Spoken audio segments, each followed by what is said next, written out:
Assalamualaikum saudara, kembali lagi di channel Papi Zea TV. Sebagai seorang muslim sudah seharusnya memiliki kebugaran tubuh yang prima, yaitu dengan secara rutin melakukan olahraga. Adapun salah satu olahraga yang dianjurkan oleh Rasulullah adalah berkuda, sebagaimana sabda beliau dalam hadits riwayat Bukhari Muslim. Ajarilah anak-anak kalian berkuda, berenang dan memanah. Dalam riwayat hadits lain Rasulullah bersabda, barang siapa yang mengikat memelihara seekor kuda di jalan Allah, kemudian ia memberinya makan dengan tangannya, maka baginya dari setiap biji satu kebaikan. Hadits riwayat Ibnu Majah. Selain itu, dari segi kesehatan, berkuda juga mempunyai banyak manfaat. Adapun manfaat berkuda sebagai berikut. Manfaat olahraga berkuda yang pertama yaitu untuk melatih keseimbangan dan koordinasi tubuh. Yang mana penunggang kuda bisa tetap berada di atas kuda berkat keseimbangan tubuh mereka.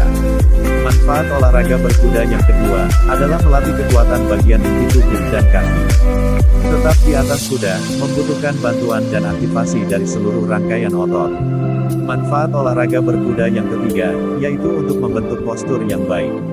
Postur yang tegak dan punggung yang netral sangat penting dalam olahraga berkuda dan sangat membantu memastikan penunggang dalam posisi yang benar.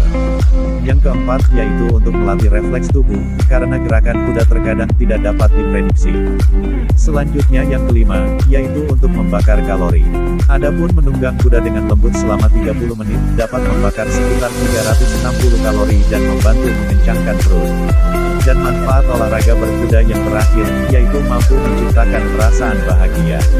Studi menunjukkan bahwa menunggang kuda dapat meningkatkan kadar hormon serotonin, yang membuat suasana hati lebih baik daripada jenis olahraga lainnya. Sekian dan terima kasih. Wallahu a'lam bishawab.